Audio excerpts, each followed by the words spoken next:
तो animal lovers episode 3 में हमने ये देखा कि मारिया के मरने के बाद शिज़ुका बहुत टाइम बाद बहुत ज़्यादा खुश हो गई है और उसने टाकोपी को थैंक यू भी करा है कि आखिरकार उसने शिज़ुका को बचा ही लिया। और हमने ये भी देखा कि आजुमा ने ये सब देख लिया है, जिससे उसने शिज़ुका को ये बताया है कि कैसे उन लोगों ने बहुत ही ज़्यादा बड़ी गलती करी है।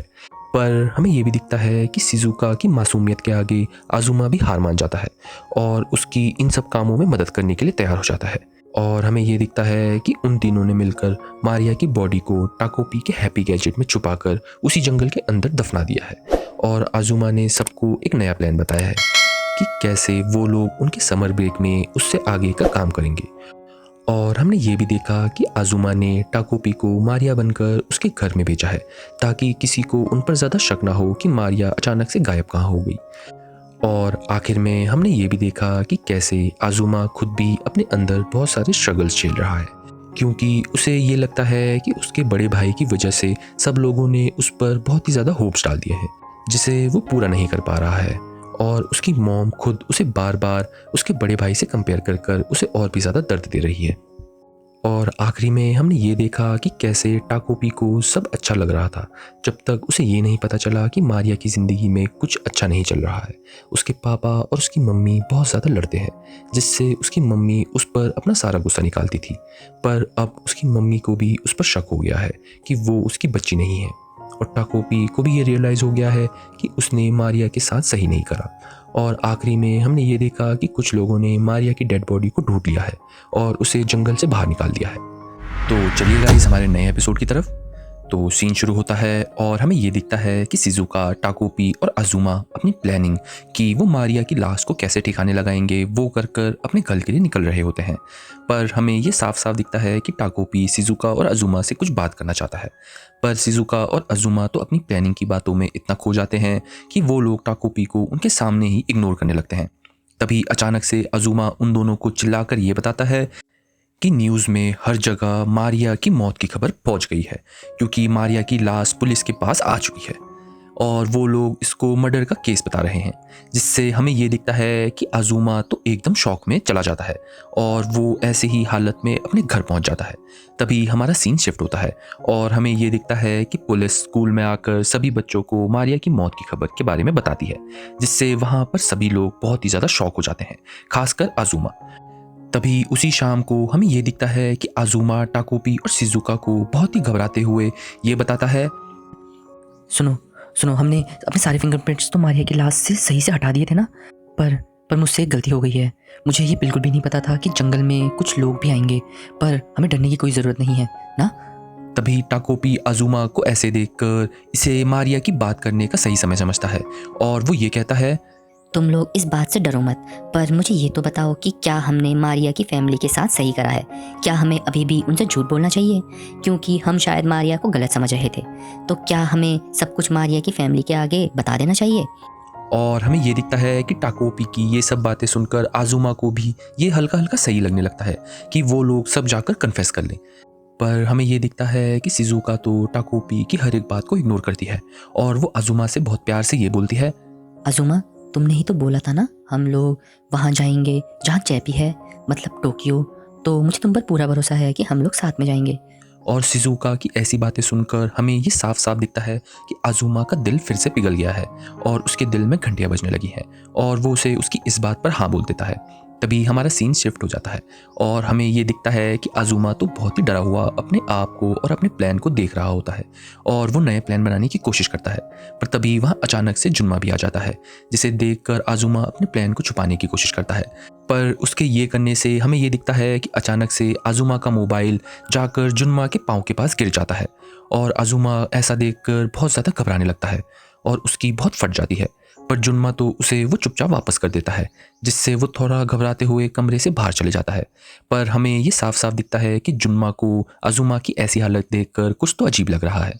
तभी हमारा सीन वापस शिफ्ट हो जाता है और हमें ये दिखता है कि मारिया के स्कूल के कुछ दोस्त पुलिस वालों से बातचीत कर रहे होते हैं और वो पुलिस वालों को मारिया की अजीब बिहेवियर के बारे में बताते हैं कि कैसे मारिया कुछ दिनों से शिज़ुका से बहुत क्लोज आने लग गई थी, जो उन सब लोगों को बहुत अजीब लग रहा था। और तभी हमें ये भी दिखता है कि पुलिस ये सब चीज़ें सुनकर शिज़ुका के घर कुछ पूछताछ करने पहुंच जाती है पर शिजुका उन्हें कुछ भी ऐसा नहीं बताती जिससे वो और अजुमा फंस सकें, और वो ये सब बातें जाकर अजुमा को भी बताती है। पर शिजुका उसे ये भी बताती है कि कैसे उसे पुलिस वालों ने ये कहा है कि वो उसे फिर से मिलने आ सकते हैं। पर तभी हमें कुछ देर बाद अजुमा के नज़रिए से एक चीज़ दिखाई जाती है। दरअसल अजुमा इन सब चीज़ों से बहुत ही ज़्यादा तकलीफ में है, जिससे वो अपने स्कूल में भी अच्छे से ध्यान नहीं दे पा रहा है और स्कूल में भी बिल्कुल अच्छा परफॉर्म नहीं कर रहा है। और हमें तो ये दिखता है कि उसी चीज़ की वजह से वो अपनी मॉम के ज़रिए और ज़्यादा तकलीफ सह रहा है। जस्ट अ मिनट गाइस, तो अगर आपने हमारे इस एनिमे के पुराने एपिसोड भी देखे हैं और आप ये एपिसोड भी देख रहे हैं, तो आपको ये साफ साफ पता चल गया होगा, दरअसल अजुमा को कोई और नहीं उसकी माँ ही मेंटल प्रेशर में डाल रही है, जिस चीज़ की वजह से वो और भी ज़्यादा कन्फ्यूजन में जा रहा है कि उसके साथ हो क्या रहा है।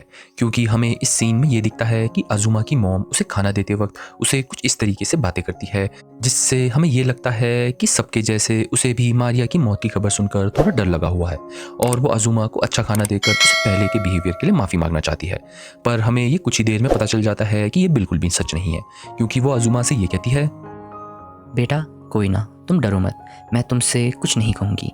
शायद मैं ही गलत थी जो तुम पर भरोसा करती हूँ, क्योंकि तुम तो मेरे भरोसे पर कभी खड़े ही नहीं उतरे हो। मैं अब से तुम्हारे लिए रोज़ रोज़ कुछ अच्छा बनाऊँगी, ओके? क्योंकि लगता है तुम्हें तो ये केयर ही नहीं है कि तुम स्कूल में कैसा परफॉर्म करते हो, तो मैं भी तुम्हारी केयर क्यों ही करूँ, ओके बेटा? पर हमें तो ये दिखता है कि अजुमा तो उसकी मॉम की ये सब बातें सुनकर और भी ज़्यादा निराश होने लगता है और अब उसे कुछ भी समझ नहीं आ रहा होता है कि वो क्या करे। तभी वो ऐसा करते हुए घर से बाहर चले जाता है, जहाँ उसे शिजुका भी मिल जाती है और वो लोग साथ में बैठकर कुछ बातें करने लगते हैं। और ऐसे ही बातों के बीच में शिजुका अजुमा से ये बोलती है, अजुमा, मुझे ना पुलिस वालों ने कल फिर से बुलाया है, जो मैंने तुम्हें कल बताया था ना। पर मुझे तो चैपी से मिलने भी जाना है टोक्यो, तो क्या करें? क्या तुम मेरी एक हेल्प कर दोगे? क्या तुम पुलिस वालों के पास चले जाओगे?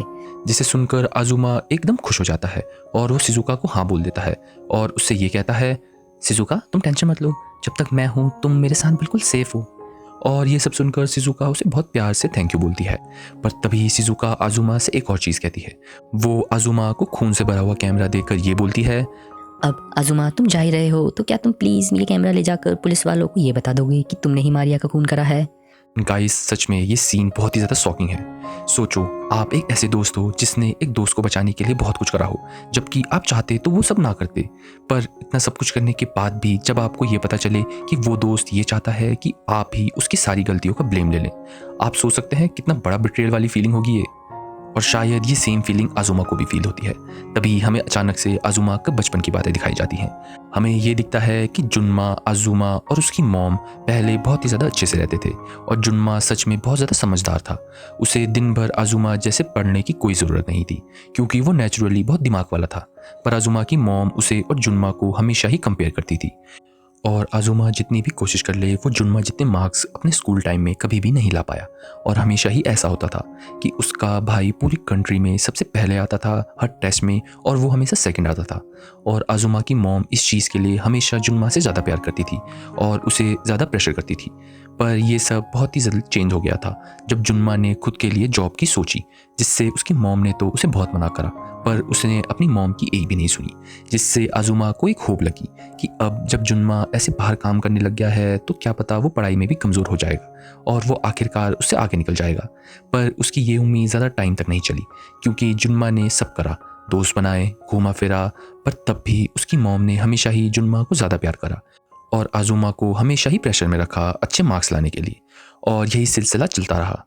पर एक दिन पहली बार जब अजुमा ने शिजुका को मारिया से बुली होते हुए देखा तो उसे कहीं ना कहीं शिजुका और अपनी ज़िंदगी सिमिलर लगी। तो उसने शिजुका की मदद करने की कोशिश करी, पर शिजुका ने तो उसे साफ मना कर दिया। और ऐसे ही हमेशा शिजुका ने अजुमा से कभी मदद नहीं ली, पर उसने उसकी हेल्प करने की बहुत ट्राई करी, पर तब भी शिजुका ने उसे कभी भी अच्छे से बात नहीं करी। और अजुमा भी यही सोचने लगा कि शिजुका की वो मदद क्यों नहीं कर पा रहा है, जिससे वो खुद पर और भी ज़्यादा डाउट करने लगा। पर जब फाइनली उसी दिन जब पहली बार शिजुका ने मारिया को लेकर उससे उसकी मदद मांगी तो उसके अंदर एक अजीब सी फीलिंग आई और वो शिजुका को इस चीज़ के लिए मना नहीं कर पाया। और ऐसे ही उसने फिर कभी भी शिजुका को मना नहीं करा। जस्ट अ मिनट गाइस, जैसे आपने अभी तक देखा है, आपको ये तो पता चल गया होगा कि अजुमा भी अपने माइंड में बहुत ही ज़्यादा सफ़र कर रहा है। उसके अंदर बहुत सारी फीलिंग्स की वजह से बहुत सारी चीज़ें चल रही हैं, जैसे जेलसी अपने भाई से, प्रेशर अपनी माँ से और हर चीज़ में अच्छा परफॉर्म करना अपने आप से।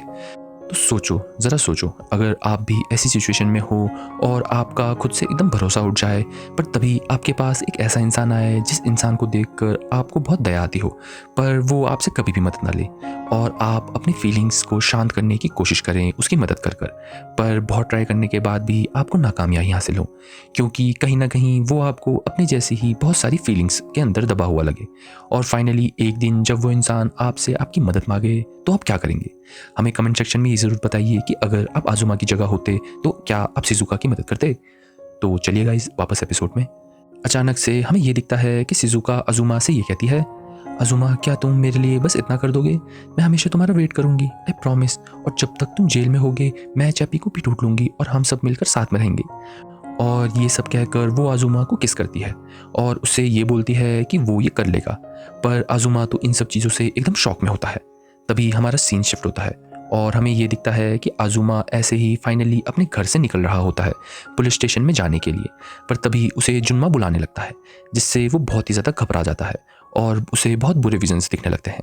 पर तभी जुन्मा उसे शांत कराता है और उसे ये बोलता है, हे आजुमा, डरो मत, मैं तुम्हारे साथ ही हूँ। क्या हुआ, तुम इतनी टेंशन क्यों हो? मुझे बताओ ना। पर ये सब सुनकर फाइनली हमें ये दिखता है कि आजुमा जुन्मा को रोते हुए अपने अंदर की सारी बातें बता देता है कि कैसे उसे जुन्मा अच्छा नहीं लगता, क्योंकि उसके पास सब है, अच्छे दोस्त हैं, माँ का प्यार है, अच्छा दिमाग है और उसके पास कुछ भी नहीं है सिवाय शिजुका के। पर हमें तो ये दिखता है कि जुन्मा ये सब सुनने के बाद बहुत प्यार से आजुमा को समझाता है कि कैसे उसके पास उसका बड़ा भाई है और वो उससे बहुत प्यार करता है और वो हमेशा से ही उसकी चिंता करता था। पर आजुमा को भी ये बात पता नहीं पड़ पाई। तभी जुन्मा आजुमा से ये कहता है, देखो आजुमा, अगर तुम कुछ नहीं कर पा रहे हो तो कोई ना, अपने आप पर इतना प्रेशर मत डालो कि तुम कुछ भी ना कर पाओ। कभी कभी हार मानना बुरी बात नहीं होती है, वो भी अपने प्यार करने वालों से। कोई भी परफेक्ट नहीं होता बच्चा। और मैं तुम्हें एक और बात बताऊं, मुझे मॉम का खाना बिल्कुल भी पसंद नहीं है, क्योंकि मॉम तो बिजी होती हैं अपनी जॉब पर, तो वो मुझे हमेशा ही अपना पुराना खाना देती हैं। पर क्या तुम्हें पता है, उन्होंने हमेशा तुम्हारे लिए अपने हाथ से ताज़ा खाना बनाया है, क्योंकि वो सच में तुमसे बहुत प्यार करती हैं। शायद तुम उन्हें गलत समझ रहे हो। और तुम्हें यह भी पता है कि तुम मुझे मम्मी की बहुत याद दिलाते हो। तुम उनके जैसे ही बहुत मेहनत करते हो हर एक चीज़ में। और ये सब सुनकर हमें ये दिखता है कि फाइनली आजुमा जुन्मा को रोते हुए सॉरी बोलता है और उसे ये बताता है कि कैसे उसे कुछ कहना है। और हमें ये दिखता है कि जुन्मा भी ये सब सुनकर बहुत खुश होता है। तभी सीन शिफ्ट हो जाता है और हमें ये दिखता है कि आजुमा ने जुन्मा को सब बता दिया है और जुन्मा ने ये सब जाकर पुलिस को बता दिया है। और अब हर जगह ये फैल गया है कि शिजुका ने ही मारिया के साथ कुछ गलत करा था, जिसमें आजुमा भी इन्वॉल्व था। और हमें शिजुका भी दिखाई जाती है जो ये कहती है, तो आजुमा ने मेरी मदद नहीं करी, चलो कोई ना। और टाको भी शिजुका को कुछ कहने की कोशिश करता ही है, पर शिजुका तो उसे ये बताती है कि कैसे अब उनका समर हॉलीडे शुरू हो गया है और वो लोग अब सीधा टोक्यो जाएंगे। और हमारा एपिसोड यहीं खत्म हो जाता है। तो चलिएगा इस हिंदी की तरफ। तो एनिमे लवर्स एपिसोड 4 में हमने ये देखा कि कैसे अब मारिया की लाश पुलिस के पास पहुंच गई है और सबको ये पता चल गया है कि मारिया की मौत हो गई है और उसका मर्डर हुआ है, जिससे आजुमा तो बहुत घबराने लग गया है, पर शिजुका उसे शांत करा रही है। और हमने ये भी देखा कि आजुमा की लाइफ में बहुत सारी चीज़ें चल रही हैं और वो इस चीज़ की वजह से और भी ज़्यादा प्रेशर में आने लग गया है और वो अपनी पढ़ाई में भी ज़्यादा ध्यान नहीं दे पा रहा है, जिसकी वजह से उसे ऐसा लगता है कि उसकी मॉम ने उस पर भरोसा छोड़ ही दिया है। और हमने आज पहली बार जो शिजुका हमें एकदम मासूम लगती थी, जिसके लिए हमें बहुत सिंपैथी आती थी, उस शिजुका की थोड़ा डार्क रूप भी देख लिया है, जब शिजुका ने आजुमा को अपनी गलती का सारा ब्लेम लेने को कहा, जिससे आजुमा से हमें थोड़ा बैक स्टोरी भी पता चली। पर आखिरी में हमने ये देखा कि कैसे आजुमा और उसके बड़े भाई जुन्मा ने अपनी दिल की बातें करी, जिससे आखिरकार आजुमा को ये समझ में आ गया कि दरअसल जुन्मा उसके साथ हमेशा से ही था, क्योंकि वो उससे सच में बहुत प्यार करता है। और शायद आजुमा ने अपनी मॉम को ज़्यादा गलत समझ लिया है और उसने आखिरी में खुद को संभाल कर जुन्मा को सब बता दिया, जिससे आखिरकार सबको ये पता चल गया है कि शिजुका ही मारिया की मौत की जिम्मेदार है। पर हमें तो लास्ट में ये दिखता है कि शिजुका ने टाकोपी के साथ चैपी को ढूंढने की जर्नी स्टार्ट कर दी है, जिसमें वो लोग टोक्यो जा रहे हैं। So that's it guys. आशा करता हूँ आपको ये वीडियो बेहद पसंद आई होगी। अगर हाँ तो हमारे चैनल हिंदी एनिमे को ज़रूर सब्सक्राइब करें और कमेंट सेक्शन में ये ज़रूर बताइए कि आपको ये वीडियो कैसी लगी। और अगर आपको ये वीडियो पसंद नहीं आई है तो तब भी कोई बात नहीं है, आप हमें कमेंट सेक्शन में प्यार से ये बता सकते हैं कि आपको इस वीडियो में क्या कमी लगी। हम अपना पूरा ट्राई करेंगे कि हम उन कमियों पे सुधार करें।